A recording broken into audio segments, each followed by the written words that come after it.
Em nome do Pai, do Filho e do Espírito Santo. Amém. Doutrina católica, tradição e magistério. Meditação. Diante de Nosso Senhor, no juízo final. Dúbia quanto à exortação apostólica Amoris Laetitia. 4 cardeais fizeram ao Papa Francisco 5 dúbia ou dúvidas quanto à exortação apostólica Amoris Laetitia, a alegria do amor, em uma tentativa de esclarecer ambiguidades e confusão em volta do texto. Em 14 de novembro de 2016, eles vieram a público com o seu pedido, após tomarem ciência de que o Santo Padre decidiu não responder às questões. Diz Sua Eminência Cardeal Burke: a iniciativa tem um único objetivo, a saber, o bem da Igreja, que neste exato momento passa por uma enorme confusão, ao menos quanto a esses 5 pontos. Há também diversas outras questões, mas esses 5 pontos críticos estão relacionados com princípios morais irreformáveis. Então nós, como cardeais, julgamos ser nossa responsabilidade pedir um esclarecimento a respeito destas questões, com o objetivo de colocar fim à propagação de confusão que de fato está levando o povo ao erro. Em todo lugar por onde passo, existe uma confusão.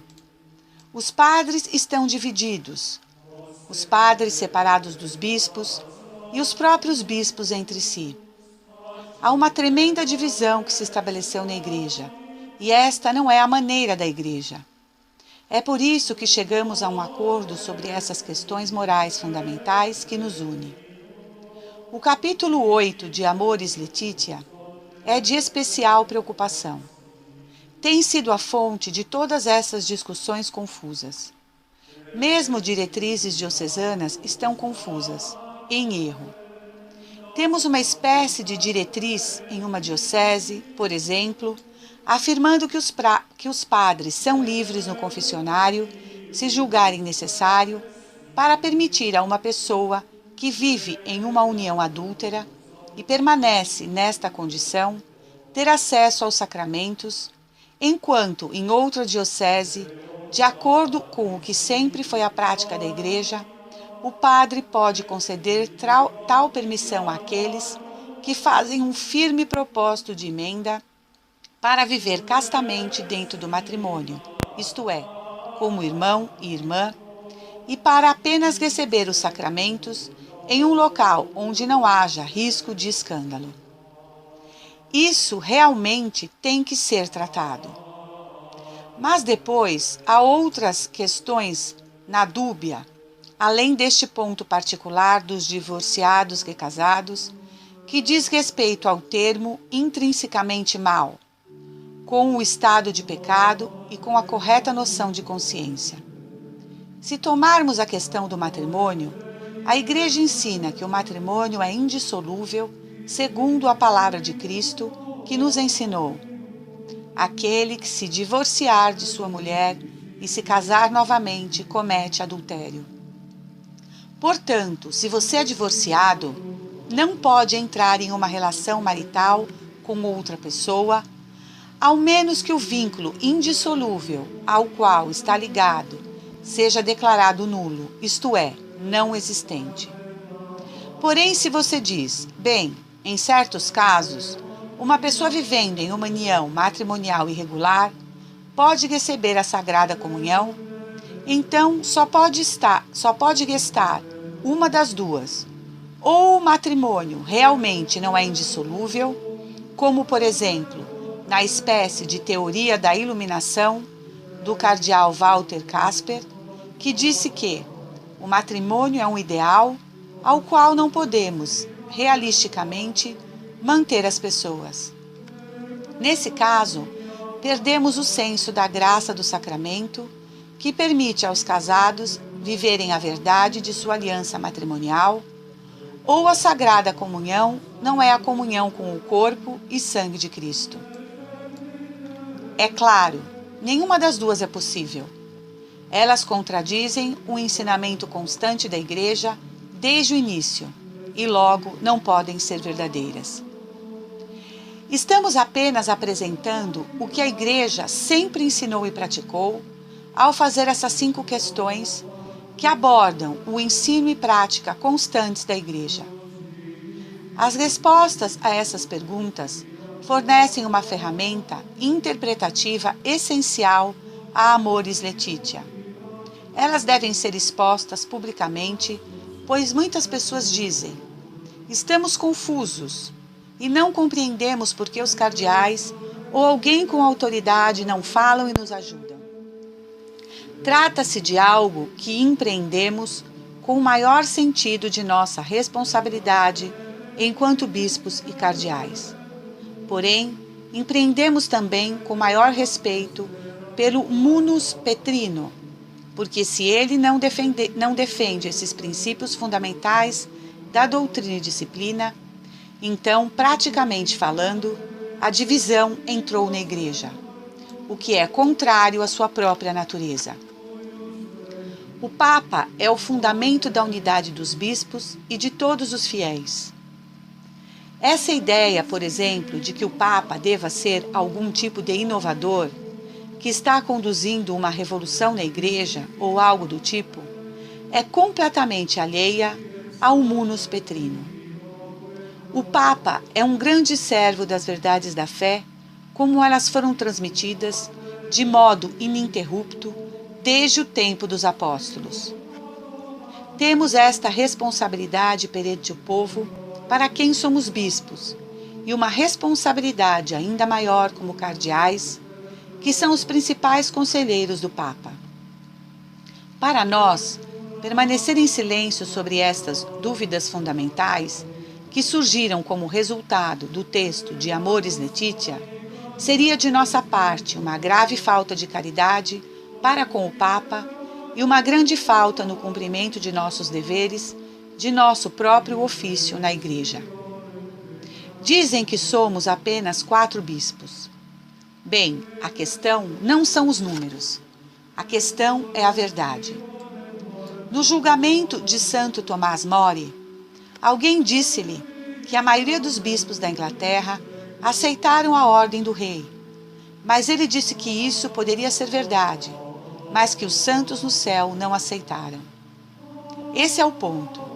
Creio que mesmo que outros cardeais não tenham assinado, eles compartilham a mesma preocupação. Mas isso não me incomoda. Mesmo que fôssemos apenas 1, 2 ou 3. E se trata de algo que é verdadeiro e é essencial à salvação das almas, então deve ser abordada. Há na tradição da Igreja a prática da correção ao sumo pontífice. Se o Papa dispõe de cardeais em torno dele, é precisamente para lhe dar conselhos. Obviamente, é algo muito raro. Porém, se não houver resposta a essas questões, então diria que seria o caso de realizar um ato formal de correção de um grave erro. O que é estranho nesta questão dos divorciados recasados é que nós, e aqueles que recordam e sustentam o que a Igreja sempre ensinou, são acusados de serem contra o Santo Padre e não estarem em harmonia com a Igreja. Isto é o cúmulo. Numa época cheia de confusão, como se vê com a teoria do gênero, necessitamos do ensino da Igreja sobre o matrimônio. Ora, somos ao contrário, levados numa direção que visa admitir pessoas divorciadas e recasadas à comunhão. Sem contar essa obsessão em reduzir os processos de anulação do laço do matrimônio. Tudo isso vai conduzir, de fato, a um tipo de divórcio católico e ao enfraquecimento da indissolubilidade do matrimônio, cujo princípio é, todavia, reafirmado. Contudo, a Igreja deve defender o matrimônio, não enfraquecê-lo. A indissolubilidade do matrimônio não é uma penitência nem um sofrimento. É uma grande beleza para aqueles que o vivem, é uma fonte de alegria. Sabemos o que a Igreja ensina sobre o casamento e a família. Está relatado no Catecismo da Igreja Católica e nas declarações do Magistério em matéria de casamento e família. Leiam Familiaris Consortio, Casti Connubii, Humanae Vitae. Sabemos o que a Igreja ensina e devemos nos manter firme sobre este assunto. Nós não podemos ser dissuadidos. A situação de confusão generalizada é desanimadora, mas não podem nos ensinar coisas que encorajam a fazer algo diferente do que a Igreja sempre ensinou e praticou. O depósito da fé é-nos dada pela Igreja e devemos manter a mesma. Nós não vamos trair ou abandonar, seguindo todas as tendências populares. Em um conflito entre a autoridade eclesial e a sagrada tradição da Igreja, o que é vinculante é a tradição. A autoridade eclesial existe apenas a serviço da tradição. Penso na passagem de São Paulo, na carta aos Gálatas 1:8. Mesmo se um anjo vos pregar qualquer evangelho, diferente do qual eu vos preguei, seja ele anátema. Se o Papa ensinar um grave erro ou uma heresia, é dever, em tais casos, historicamente já aconteceu, que cardeais e bispos deixem claro que o Papa está ensinando o erro e peçam a ele que o corrija. Finalizou Cardeal Burke, nomeado por Bento XVI como prefeito do Supremo Tribunal da Assinatura Apostólica, um dicastério da Cura Romana. O cardeal americano Raymond Burke foi retirado desta missão pelo Papa Francisco e nomeado capelão da Ordem de Malta. A missão primeira do Papa é nos confirmar na fé. Para isso ele existe. Para isso o ministério petrino. Afastar o erro e fazer resplandecer sempre a verdade católica. Nosso Senhor não entregou as chaves a Pedro para a confusão, mas para a preservação do rebanho de todo erro e de todo mal. A autoridade do Papa está ligada à verdade que ele deve cuidar e defender com a própria vida. Fomos surpreendidos com a atitude corajosa e pastoral de 4 cardeais que escreveram ao Papa pedindo-lhe esclarecimento sobre pontos do documento Amoris Laetitia. Essa prática é rara, mas não estranha. Quando um pontífice ensina notadamente um erro ou algo não claro sobre a fé, pelo bem das almas, o Colégio dos Cardeais pode interpelar ao Papa sobre o assunto, e o Papa, por dever de Estado, tem a obrigação em responder, esclarecendo, sanando dúvidas ou até voltando atrás em seus posicionamentos. Caso o Papa se recuse em fazê-lo, os mesmos cardeais podem publicamente declarar que há erros no ensinamento papal. Os cardeais Walter Brandmiller, cardeal Raymond Burke, Carlo Caffarra e Joaquim Meissner assim prosseguiram.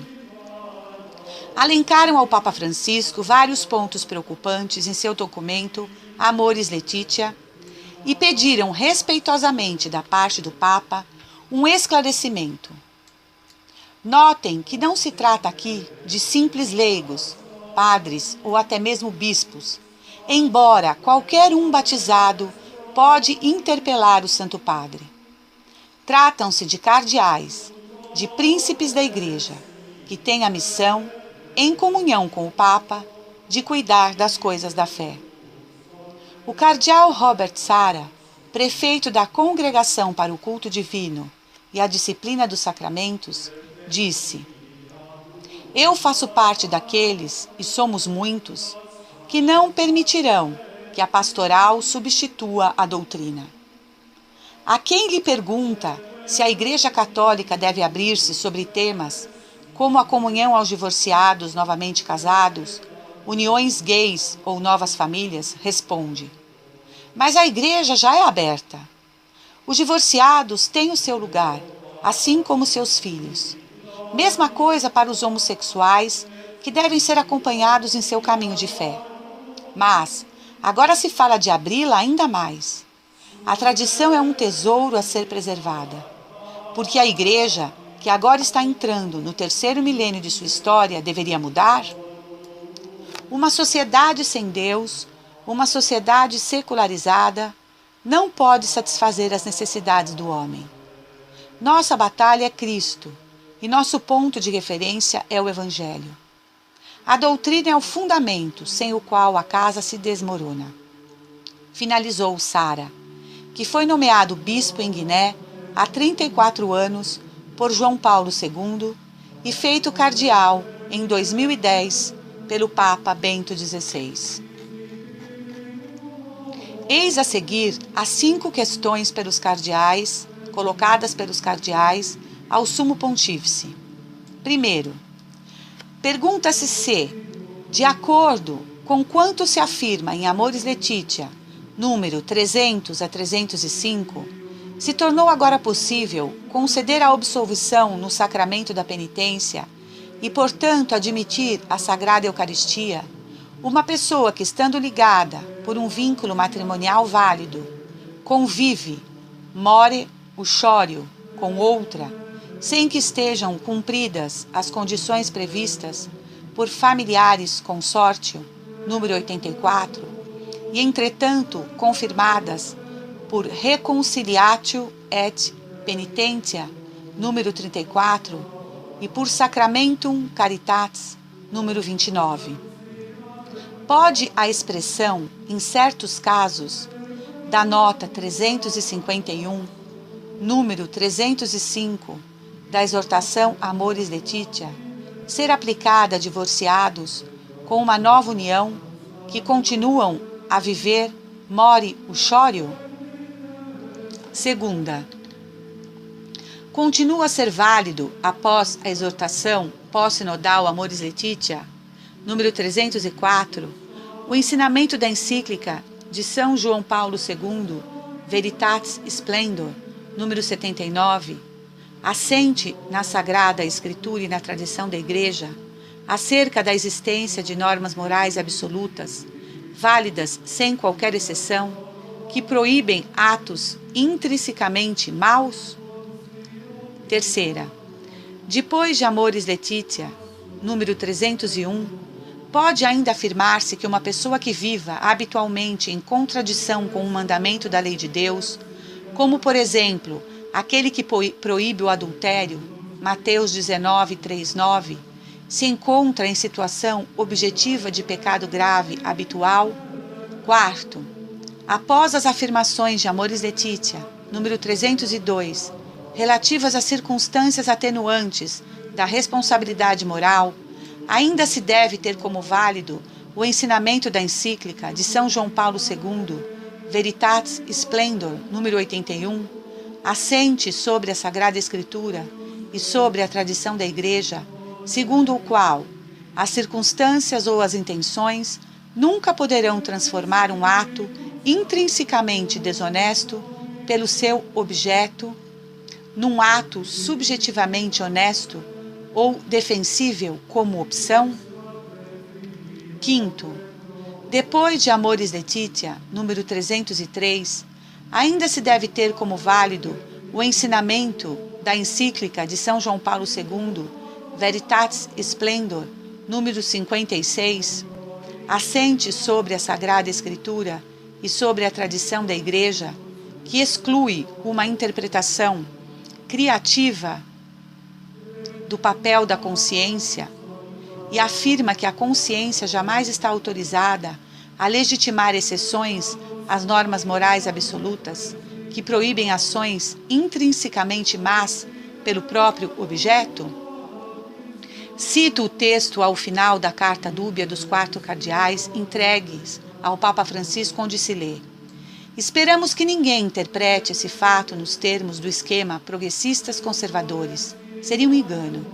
Estamos profundamente preocupados com o verdadeiro bem das almas, que é a suprema lei da Igreja, e não em fazer avançar dentro da Igreja qualquer tipo de política. Esperamos também que ninguém, julgando injustamente, nos tenha na conta de adversários do Santo Padre e de pessoas privadas de misericórdia. O que fizemos e o que estamos a fazer nasce do profundo afeto colegial que nos une ao Papa e da preocupação apaixonada pelo bem dos fiéis. Finalizo a meditação de hoje com as santas palavras do cardeal Burke, que disse: quero dizer, certamente, que é sim possível que me retirem do título de cardeal. Historicamente, mas eu não penso nisso, porque sei qual é o meu dever e não posso distrair-me com esse tipo de pensamentos, preocupar-me se vou ser, alguma forma, perseguido por defender a verdade. Não temo isto. O que temo é ter de comparecer diante de nosso Senhor no dia do juízo e ter de lhe dizer: não, eu não te defendi quando te atacaram, e a verdade que ensinastes estava a ser traída. E assim eu simplesmente não penso nisso. Salve Maria! Em nome do Pai, do Filho e do Espírito Santo. Amém. Angelus Domini, nunciavit Mariae, et concepit de Spiritus Sancto. Ave Maria, gratia plena Dominus tecum, benedicta tu in mulieribus, et benedictus fructus ventris tui,